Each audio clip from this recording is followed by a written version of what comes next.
Hey guys, I just wanted to apologize for not releasing a video in the last few days. I've recorded like 30,000 words or so in the last few days for other channels while trying to edit and record an interactive story for you guys, which is almost done by the way. So just bear with me for a bit longer and I promise it'll be worth it. I just wanted to put something out for you guys while you're waiting for it, so here it is, and once again, thank you for the motivational Snapchats you all send me. Let's begin. Number 1. You know how we flip through the channels while comfortably laying on the couch and settle for an episode of Law & Order or Criminal Minds. You know how you see the gruesome case play out and think, whoa, this is a good one. Have you ever wondered what it'd feel like if you were the victim? In January of 2014, I went on a study abroad program to Australia. At the time, we were staying in Sydney, and most of our group was heading out that night to Pacha, Sydney for a little, or a lot of, dance fun. And I, being completely oblivious to how fun that stinking place is, decided to call it an early night and stay at the hotel.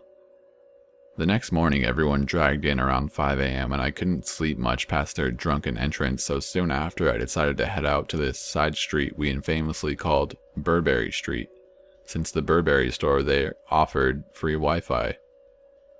Now, call me stupid for being a 5'3" girl heading out to hang out on a foreign street by myself, but it was a beautiful, crisp Sunday morning and the streets were clean and quiet. I felt no danger ever while walking around that area. So, there I sat on the bench in front of the Burberry with headphones in while FaceTiming my then boyfriend. After a few moments, I noticed a young man, maybe around 28, had sat down on the bench across from me.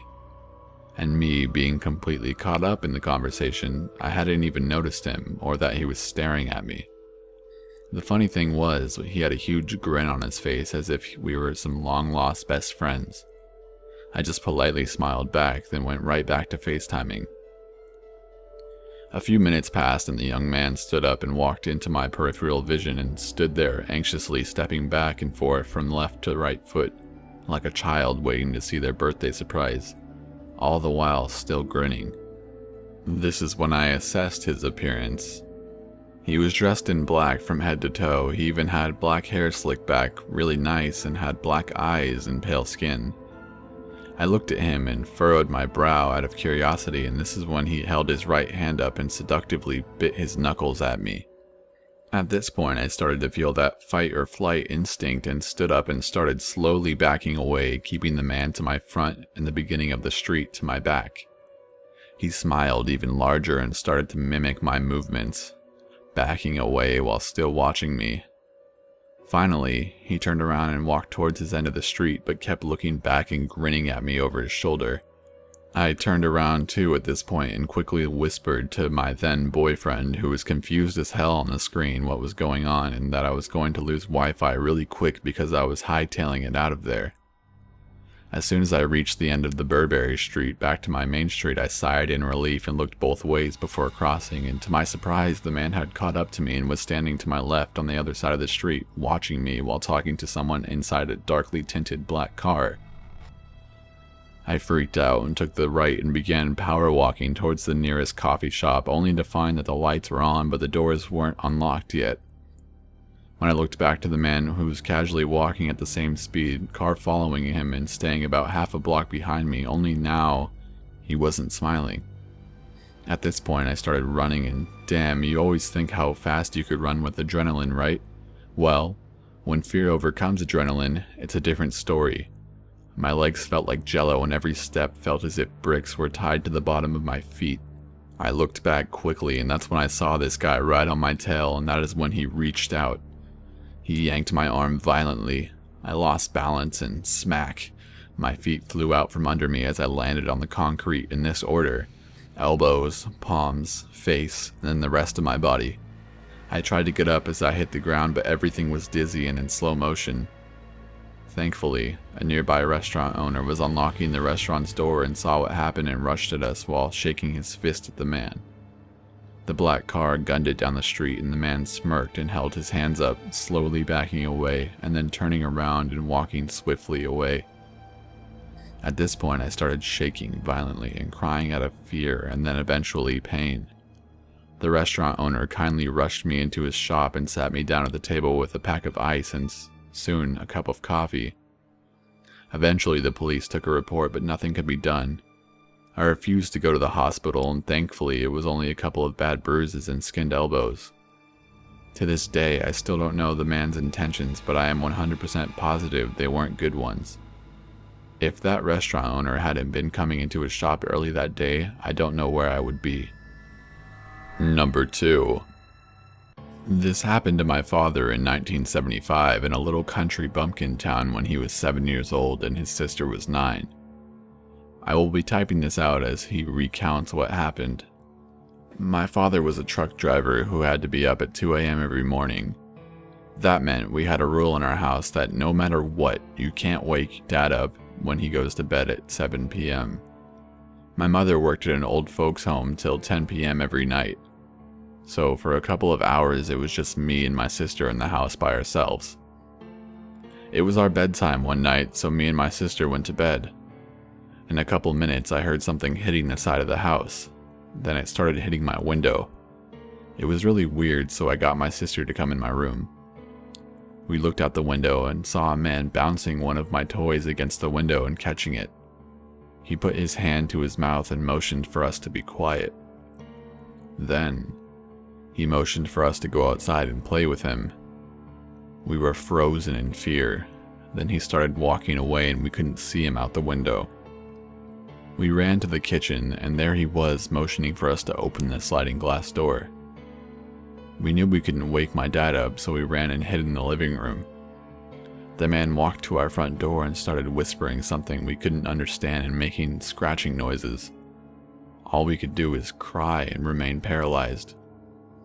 We saw car lights approaching the house. It was my mother returning home from work. We watched as the man ran off the porch and hid behind my father's truck. We watched the man smile and wait till our mother got out of the car. She got out, opened the trunk, got her belongings, and walked up on the porch. I'm embarrassed to say we were too scared to open the door and warn her. All we could do was watch as the man sneakily tiptoed behind her. She opened the front door and shut it behind her. She saw us hiding, and just as she was about to yell at us for being up so late, she saw our fear-stricken eyes glued to the glass on the front door. She turned around and saw his face pressed against the glass and him jiggling the doorknob. She screamed, put all her weight against the door, locked the door, and called my grandfather, who lived a street over. Then the man shouted profanities and how he was going to rape her children in front of her. She called the police and told them as well.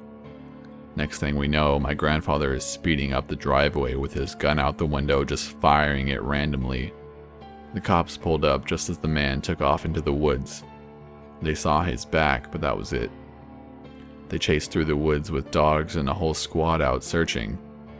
Other officers inspected the house and saw multiple scratch marks at our doors and the side of the house.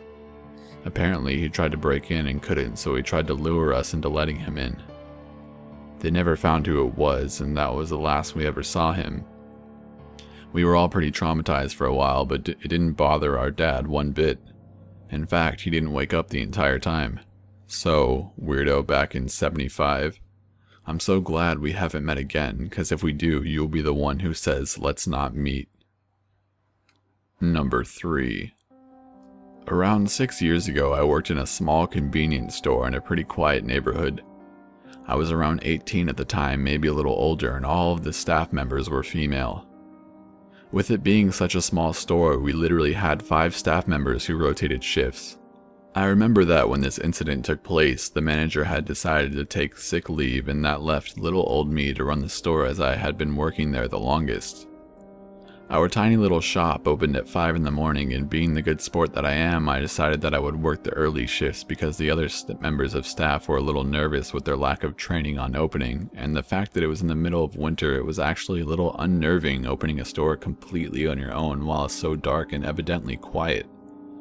This one morning, I opened the shutters at around 4:30 a.m.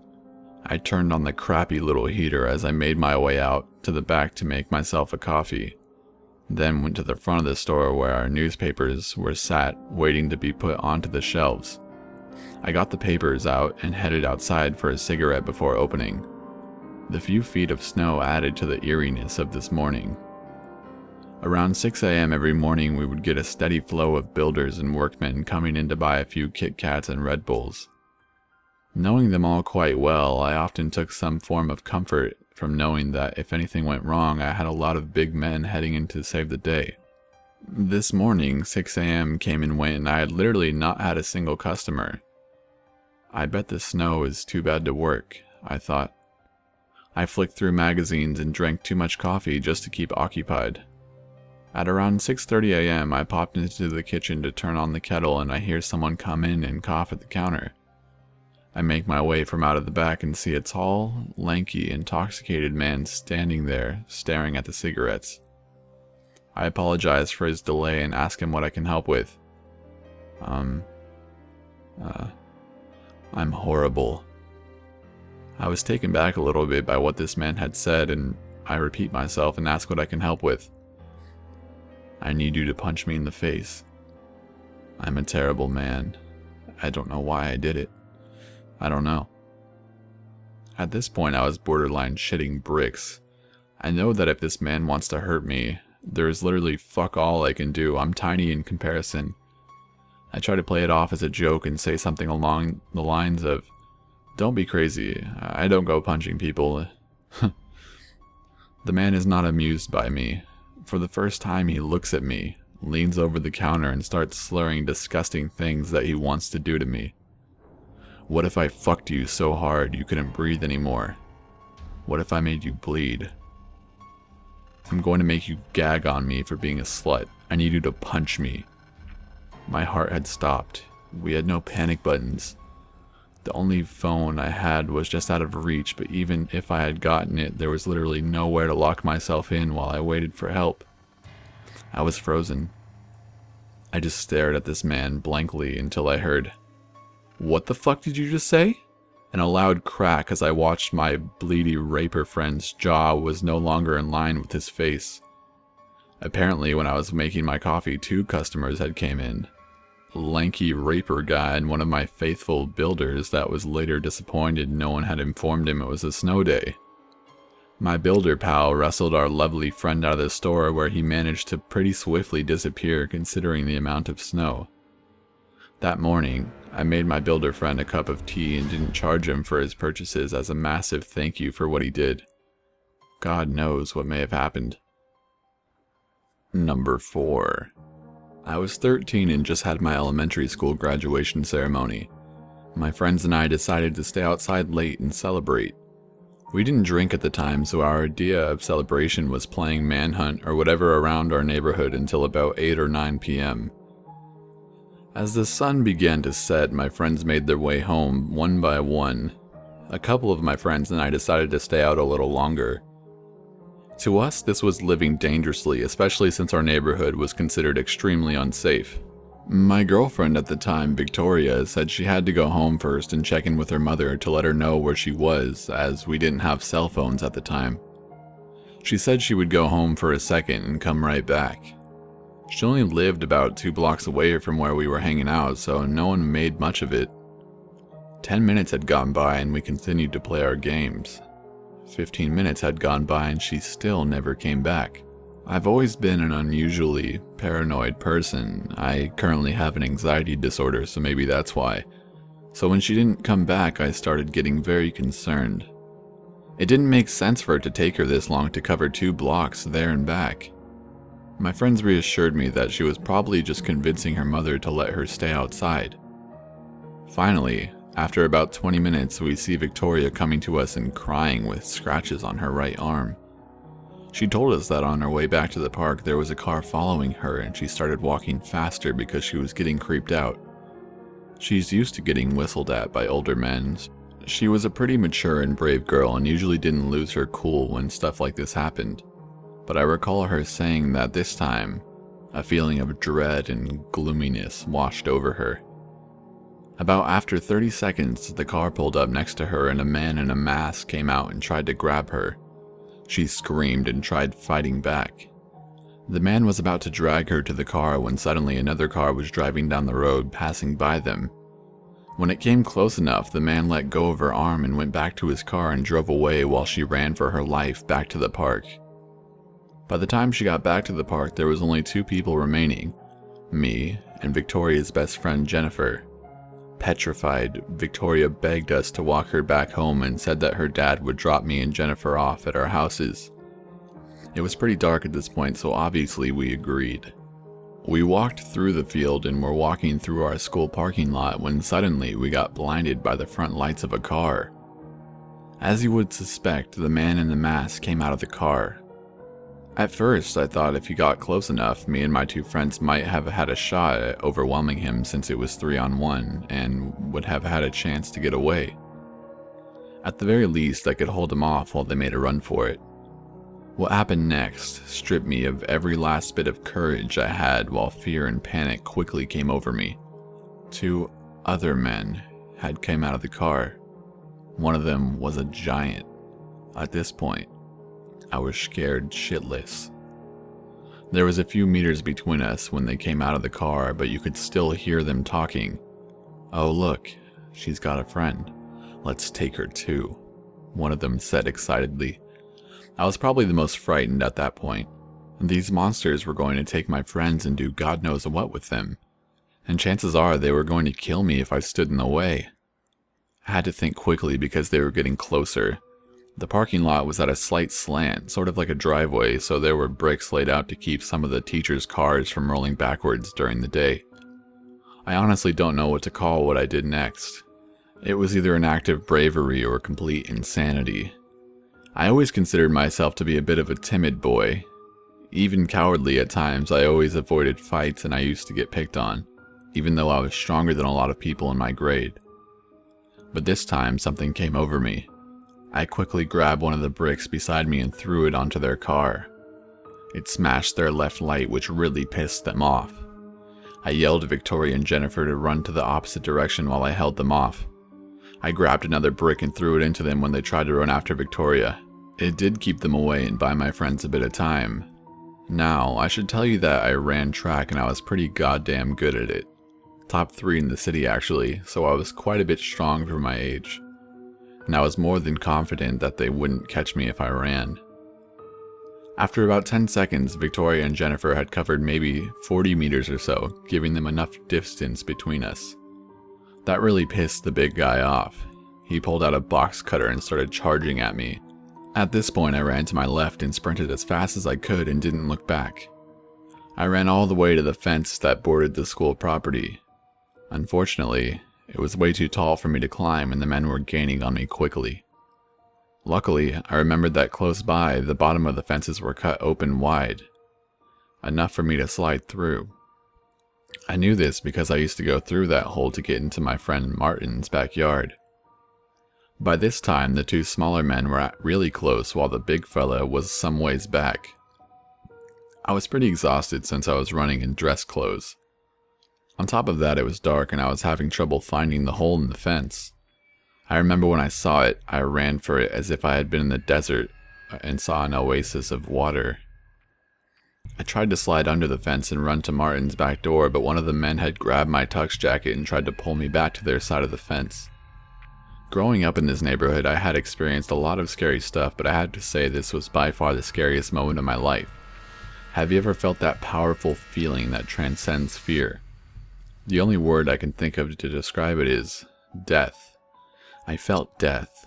I felt my heart seize up as my limbs got heavier, all while my mind started becoming hyperactive as the stench of alcohol and the man came flooding into my nose. It was honestly as though the Grim Reaper himself was holding on to me. I knew that once I got dragged to that side of the fence, I was going to get stabbed or worse. I clutched onto the fence as tightly as I could. I didn't try to say words at first, I just tried to scream as loud as I could so anyone in the houses could hear me. Then, when I noticed a light in Martin's house along with some neighbors turn on, I started screaming for Martin and screaming for someone to please help me. Martin's dad was a very large and terrifying man and he always keeps a machete in his house for safety. He's one guy you absolutely never want to fuck with. So when he pulled the backyard door and saw me getting dragged through the fence, he charged at us like a wild boar. The man had let go of my jacket and told his accomplices to run for it. "Shit, someone's coming, let's get the hell out of here," he said. When Martin's dad got a hold of me, he just cradled me as I sobbed uncontrollably and apparently blacked out in his arms. I don't remember it, but he recalls that I was muttering some words telling him to find Victoria, but I was talking too fast for him to understand properly and my eyes were rolling back into my head. I'm pretty sure I had a seizure. Police and ambulance came and I was taken to the emergency room. I explained to them what had happened and they went to Jennifer's house, where Victoria was staying, and got her side of the story. There wasn't much the police could have done since we didn't have any idea what they looked like since they had masks on. They also said that since incidences like this happen in my neighborhood so frequently, there was even less they could do, especially without any leads. That's the worst part of it all to me. It happens too often. Victoria moved from that area shortly after, and for the rest of the time she spent in that neighborhood she wasn't allowed to leave her house. I too am now living in a different area. Sometimes I go back there to visit my old friends and take a walk around that school park. I loved that school, but the memory of that park still haunts me. I still get a cold shiver down my spine when I see it. I never want to go there again.